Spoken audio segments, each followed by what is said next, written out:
Bismillahirrahmanirrahim. Assalamualaikum warahmatullahi wabarakatuh.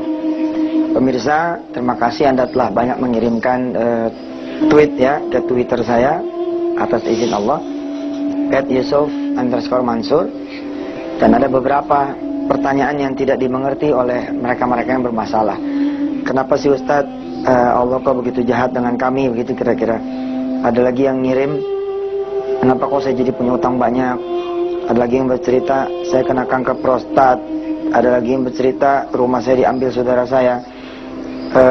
Sebentar, ada lagi yang kemudian berkisah tentang nasibnya ya, yang seakan-akan tidak pernah membaik. Dan banyak lagi tentang kesusahan-kesusahan diri. Nah, ini menyambung pembicaraan kita pada hari Rabu yang lalu, bahwa bisa jadi memang satu kejadian itu adalah ujian dari Allah Subhanahu wa taala. Ada juga sebagian yang lain yang bukan ujian, melainkan dia azab Allah Subhanahu wa taala karena terkait persoalan dia punya kelakuan terhadap Allah dan terhadap manusia kanan dan kirinya. Tapi sebelum itu mari kita sama-sama menyimak tasmi' Quran dari Syekh Muhammad.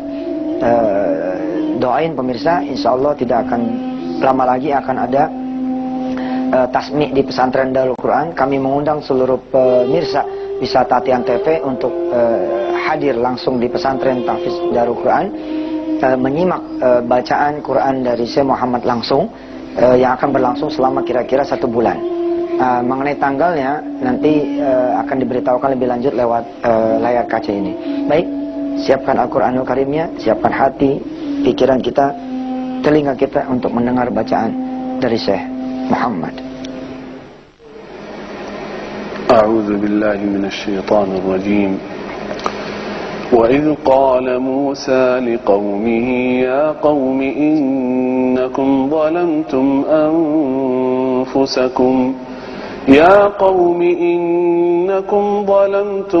أنفسكم باتخاذكم العجل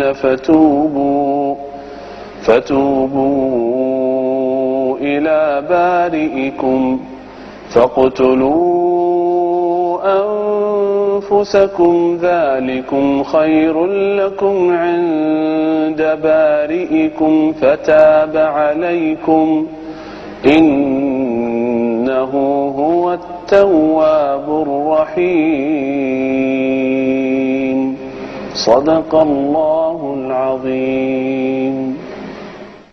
Pemirsa yang dirahmati Allah, ada seorang jamaah yang datang begitu nih kisah ya. Ustaz, saya punya rumah diambil oleh adik saya. Oke. Kenapa kok bisa diambil oleh adiknya saudara? Secara dunia dia cerita tuh. Jadi adiknya kemudian menjual rumah dia tanpa sepengetahuan dia. Padahal itu rumah katanya rumah dia. Kita langsung belajar ya, posisinya seperti apa nanti, apakah ini ujian atau ini adab. Oke? Ikutin saya. Ini sudah saya tuliskan di layar pemirsa, di blackboard ini, di kertas hitam ini, ayat-ayat suci Al-Quran yang berkaitan dengan apa yang kita pelajari pada hari ini. Tapi sebelum membahas ini, saya coba akan kasih ilustrasi ya, bagaimana kemudian seseorang yang banyak syukur ya, bisnis bertambah, aset bertambah, keuntungan bertambah, dunianya bertambah, kebahagiaannya bertambah, kesenangannya bertambah, dengan dia kemudian menambah rasa syukurnya kepada Allah. Nah, ketika rasa syukur ini kemudian berubah menjadi kufurnya bertambah, pemirsa lihat, kufurnya yang bertambah, innalillah, maka kemudian ini bukan plus, akan menjadi min. Bisnisnya minus, asetnya minus, ya, kekayaannya minus, dunianya minus, kebahagiaannya minus, kesenangannya minus. Nah, untuk menormalkan lagi, Anda harus beralih dari orang-orang yang kufur nikmat menjadi orang-orang yang syukur nikmat. Ada orang-orang yang kemudian dipercaya oleh Allah Subhanahu wa taala begini hidupnya ini. Ini katakan tahun lah ya. tahun, set, begitu. Naik terus. Nah, sesungguhnya kan ini juga ujian dari Allah, toh. Ini naik ujian dari Allah nih. Ini 2000, katakanlah 10, 11, 12, 13, 14, 15, 16, 17. Harusnya pada saat 2017, ini dia mencapai ini. Tapi kemudian karunia yang Allah buka di tahun 2010, tahun yang lalu, begitu, kalau tahun ini adalah tahun 2011, disalahgunakan sama dia. Dia cuma naik bertahan 3 tahun di sini, tapi kemudian langsung nyungsep, jebret gitu. Harusnya kan titik nolnya di sini nih. Ini nol nih. Ya, titik nolnya di sini. Tapi Masya Allah, saudara kemudian malah minus 10. Tuh, 2, 3, 4, 5, 6, 7, 8, 9, 10. Nah, saudara di sini minus 10.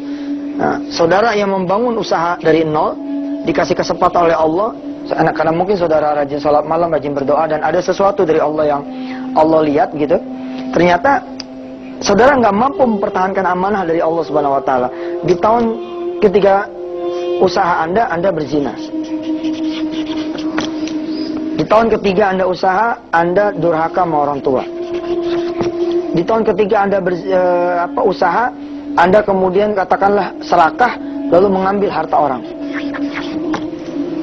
Lalu saudara kemudian di tahun 2013 nanti minus.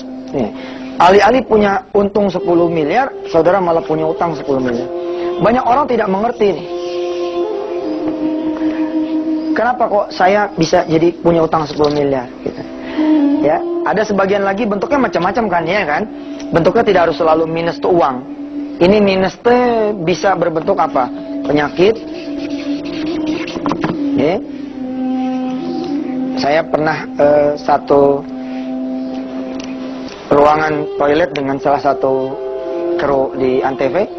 Lalu saya cerita bahwa ini buang air kecil ini nikmat dari Allah. Banyak orang-orang yang kemudian kena kanker prostat. Nah, ada orang-orang yang punya kanker prostat bukan karena ujian, tapi karena azab. Beberapa tahun yang silam dia melakukan zina, buahnya adalah pada saat itu. Nah, mendeteksi yang begini-gini bukan saja dengan tinjauan medis atau psikologi, tapi juga tinjauan dari Al-Quran. Kita akan bahas insya Allah ayat-ayat yang sudah saya tulis untuk saudara ini, tapi setelah yang satu ini.